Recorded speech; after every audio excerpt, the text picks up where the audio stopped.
Students of the week, Dallin Hayden, Ethnic Studies, Carson Westbrook, Mechanical Engineering. Amari McNeil, Big 12 Defense Player of the Week. LaJohntay Wester, Big 12 Special Teams Player of the Week. Shador, honorable mention for the Earl Campbell Player of the Week. Draylon Miller was the highest graded freshman wide receiver of this past week. Travis is one of 11 semi-finalists for the Belinknikoff Award announced today. Defense, 4 sacks, 9 tackles for loss, 6 pass breakups, 9 quarterback hurries, 3 interceptions, 3 forced fumbles, forcing 4 turnovers. Sacks, we're leading Big 12 and 6 nationally. Tackles for loss, leading the Big 12, 11th nationally. Fumble recoveries, lead the Big 12 and 5th nationally. One of 4 teams nationally with 10 or more interceptions and fumble recoveries this season. By committing, 14 players, 1 sack, 15 players, quarterback hurry, 13 players, pass breakup, 10 players, forced fumble, 5 players have an interception, 21 players tackle for loss, which means we're doing our job. Offense, blah, blah, blah. It's everything. We're playing against a tremendous team. Coach Leipold, am I saying that right? Can you not say the name so I can get it correctly? Leipold. Leipold. Why did I say Lee? Leipold. Am I enunciating that correctly? Because I love him to life. He's a friend. He reached out to me. I reach out to him probably every few weeks. And I'm thankful because you're talking about I didn't know any of these coaches, but probably Joey going into this season. And for these guys to, on their own account, to reach out to me to show me love and respect is tremendous. But he's been consistent. I mean, consistent since media day. He and his son, and I have the utmost respect and regards for him and his team. They're tough. They're physical. They play a consistent game. Their quarterback gives you problems because he's very versatile. The defense, they can take the ball away interception-wise. They have not given up, regardless of what their record may state. The last 2 weeks, they've knocked some people off their feet. But it's going to be a tremendous task for us. He's going to have those guys ready to play. We're going to be in an environment that's not conducive to us being successful in Kansas City. I can't wait to see the stadium myself. I'll be back there. I think I played there once upon a time years ago, but I don't know, maybe a new stadium because I'm not as young as I once were. But I look forward to going there, playing this tremendous game we call football. I really do. But my hat's off to Coach. He's done a wonderful job, and he will not allow those young men to give up. And that's a blessing to him and his coaching staff. Let's go.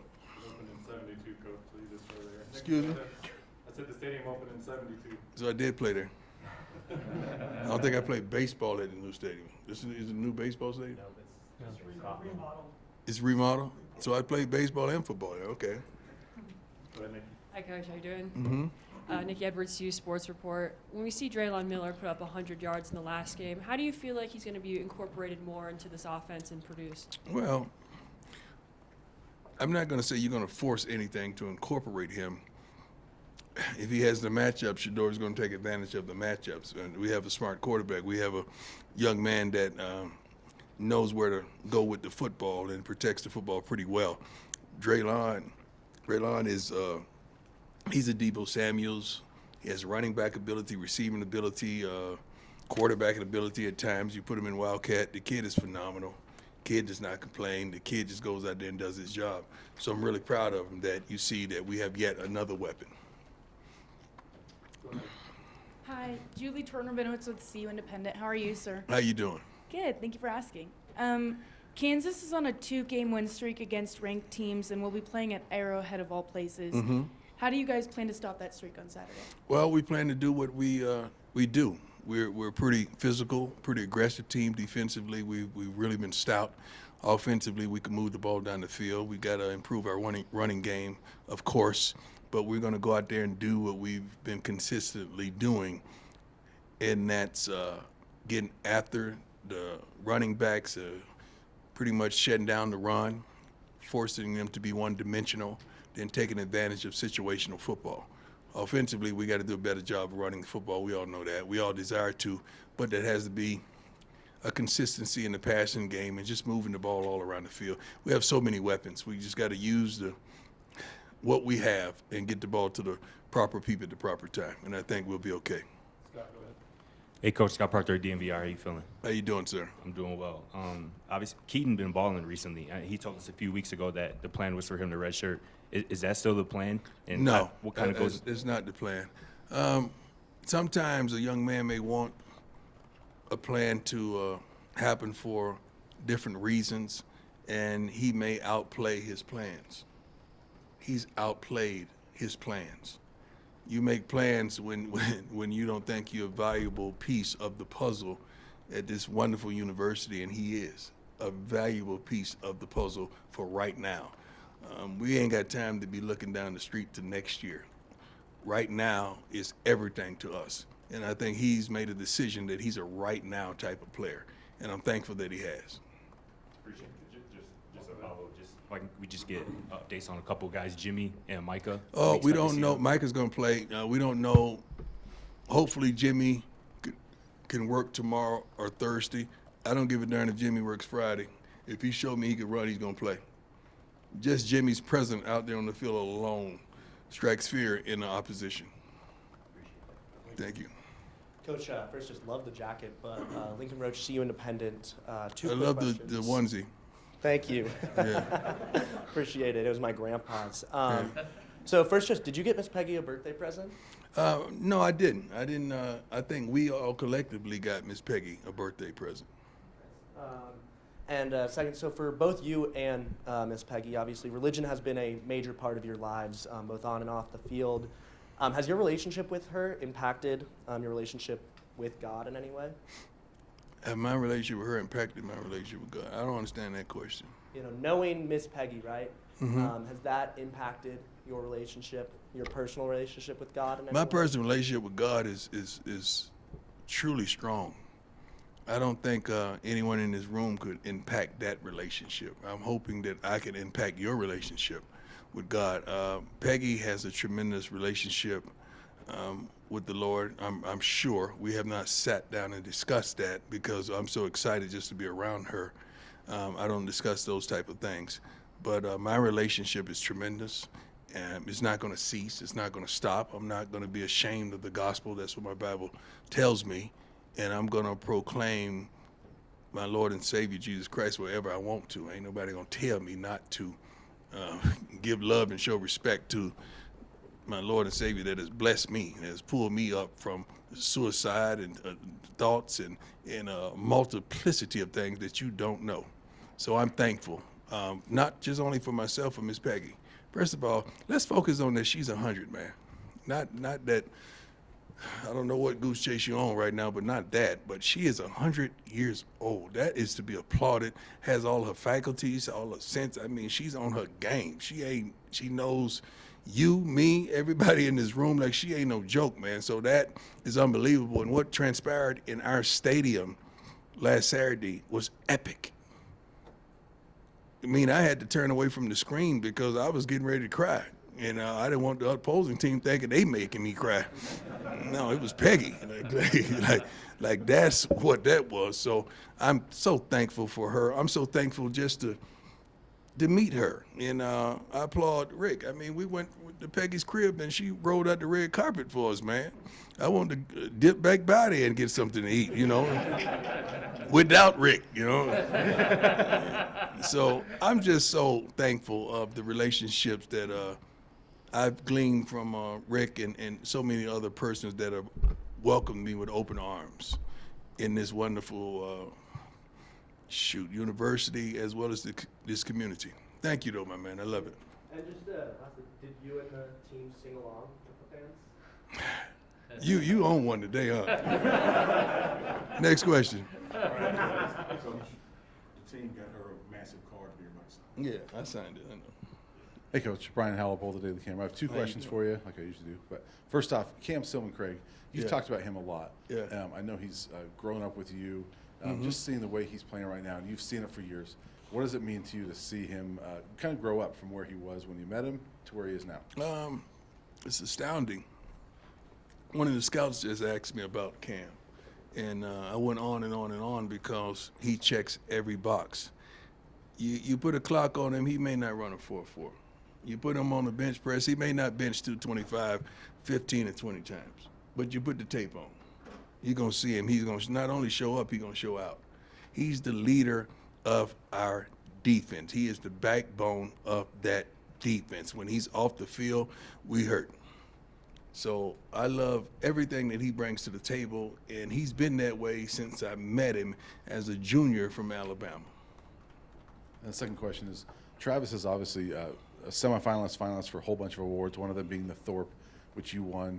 Just curious what that meant to you to win that award, and also to see Travis up for it right now. What it meant to me, it just told y'all who I was. That's it. I knew who I was. I was just waiting on y'all to give me the darn trophy to stabilize that who I was. Travis is the best defensive player and the best offensive player in the country. So if that stabilize and authenticate who he is, so let it be. But I don't see anybody better. I don't see anyone projected better. The scouts will tell you. Everybody will tell you who knows this game of football. So, I mean, he should win the Thorpe, the Biletnikoff, the Jerry Rice, the Prime Award. He should win every darn award that you got. Matter of fact, why don't they have me an award, Rick? Wouldn't that be good if a player that played for me win the Prime? We'll work on that. Yeah, they should. They're the best corner in the college football. They should be called a Prime. Coach Prime, good morning. Troy Rank from the Denver Post. How you doing, sir? Good. You had told us, months ago that you thought Shedeur would be the top pick in the draft. When his No, ability don't to just stumble past that. when he escapes, Don't just stumble past that. You said I told you months ago that Shedeur would be the top pick. A lot of people didn't believe me, huh? Remember I said that Travis and Shedeur have an opportunity to be 1 and 2? Remember that? I do. Everybody just pulled out a double-barrel shotgun and shot at me when I said that, right? Now it's all coming to light.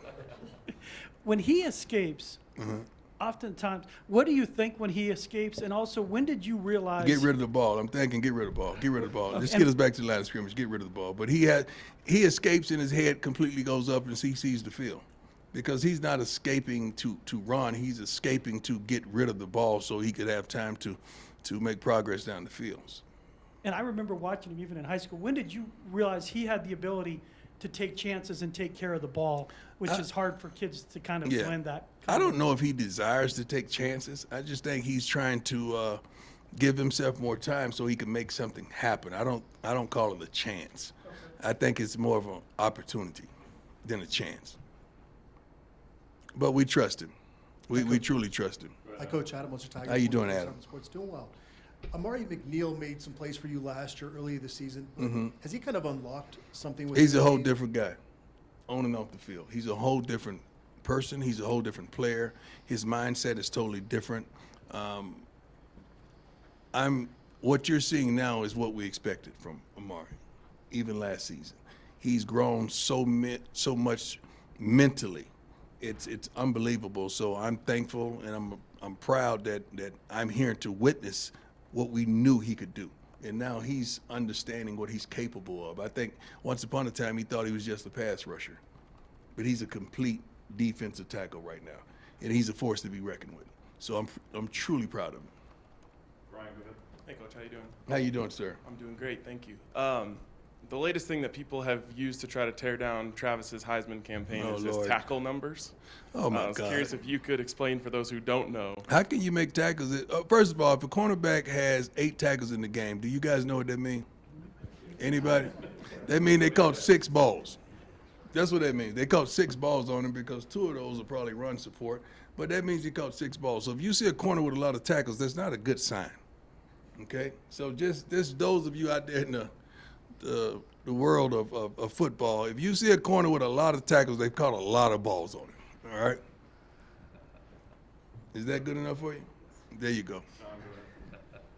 Hey, Coach. John Treach, 9 News. Yes, sir. As a leader, how do you guard against a letdown game? I don't know what that means, a letdown game. I really don't know what that means. I don't plan on failing. I never make plans to fail. I don't even like having insurance, but there's something they tell me I must do. Okay, so I don't plan to fail whatsoever. We plan on being dominant and having success. So we don't think about the other side of those things that many may think about. So we don't think about letdowns. We're thinking about dominating. The word of this morning was, we defined the word finish.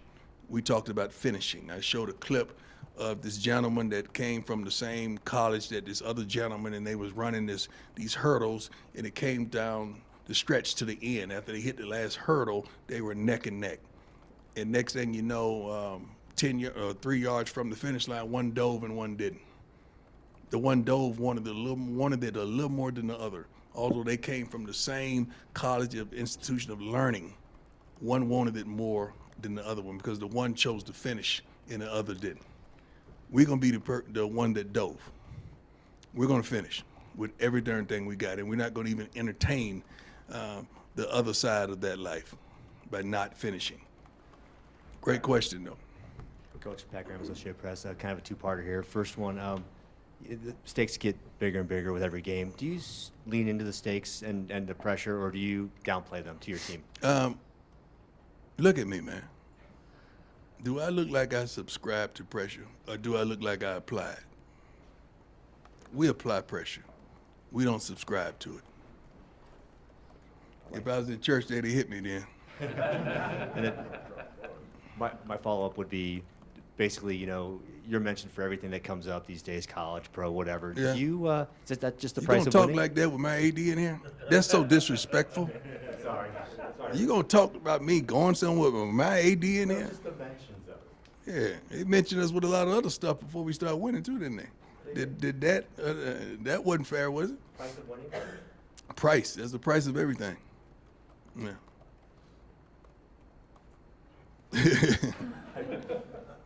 Coach Brown, I'm gonna keep Philip going with Dukes that. with well-off media. I'm happy where. Hold on one second. I'm happy where I am, man.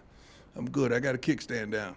You know what a kickstand is? A lot of people don't in there not of age don't know what a kickstand is. That means I'm resting. I'm good. I'm happy. I'm excited. I'm enthusiastic about where I am. I love it here. I truly do. Next question. Philip Dukes with Well-Off Media, My the man. pregame network. My and, man. DNVR. My dog. Yeah. They thought they counted you out, but yet and still. Man, come on God with gave it. him favor. Yes, sir. Yeah. On three, how you like him now? Yeah, I'm going to say it. You're darn right I'm going to say it. Let's go. I'm sorry. I apologize. That's the You had a pettiness. lot of I'm naysayers. kind of petty at times. But that's the pettiness in me. I'm sorry. Go ahead, Mr. Dukes. You had a lot of naysayers before the season. True. All right, now you see a lot of people changing their tune, and I know you keep receipts. Yeah, well, I don't believe they're changing their tunes. I just think they're saying what's popular. Okay. And Is what's, there any receipt that you have that stands out above No. others, or are they all the same? No, I really don't care that much. Every once in a while I get petty. Right now I'm so focused on us and so locked in on what we have in front of us. I ain't got time to look at naysayers. I glory on positivity, not the negativity. I'm not one to look at 9 positive comments and highlight that one negative. I'm going to focus on those 9 positive ones, not the negativity. One or two more, go ahead. What about my man, Jack? Come on, dog, say it. Jack, Carlo. Just curious, from Amari McNeil to Carter Stoutmeyer and maybe even like Draylon Miller, it seems like several guys who've been given greater opportunities due to injuries have really stepped up this year. Right. Just, what does that say about this team and those guys? Well, it says a lot about the roster. It says a lot about the depth. It says a lot about we understand the difference between a chance and an opportunity, and those guys are taking advantage of their opportunities.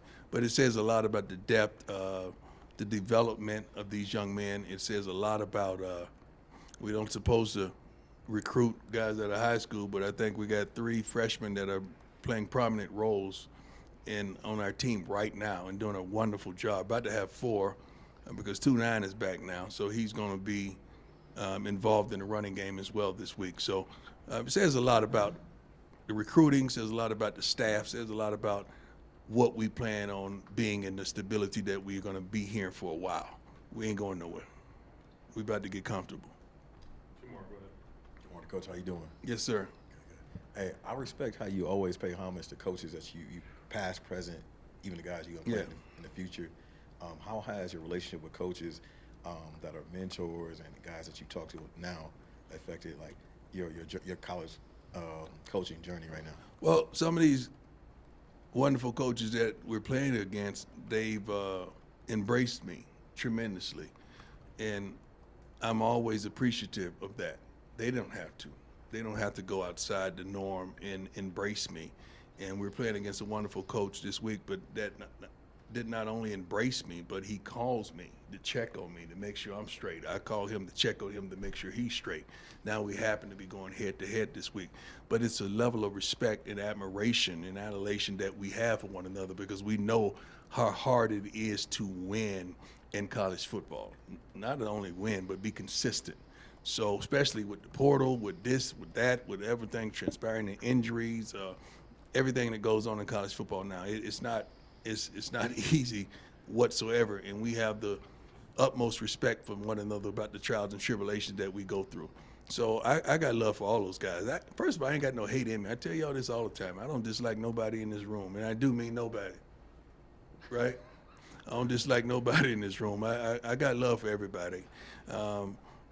I really do. I want you all to be successful, kind, loving, helpful, persistent, and consistent. I got love for all you guys, ladies and gentlemen. Last one, Jason. Go ahead. Hey, Coach. Jason Jones, Sports Illustrated. Arrowhead marks the third road venue that most fans and observers would consider to be hostile territory or difficult. Can you talk about your coordinators and position coach and the preparation you guys get through? Well, we have a couple guys that have come from the professional level, so they ain't never scared. Like they straight. They ain't tripping. They ain't thinking about hostility of certain environments because they've been to the upper room. They've been to the upper level. So I'm proud of them. I'm proud of the way they're using our athletes, the way they're using the players, the way our whole darn staff, from academics on to what we're doing collectively. So I'm proud of our coordinators, our assistant coaches, the GAs, and everybody, man. It's a collective effort. It ain't just, you can't just point your finger at one thing and just say this is why we're successful. No, it's a collective effort to be where we are, and we're appreciative and we're thankful, and we're going to enjoy the moment. But everyone deserves their accolades, especially I'm going to dial it back to Miss Peggy because, it was about her. We wanted to get her to a bowl game. Now we want to get her to the bowl game. God bless you all. I appreciate it.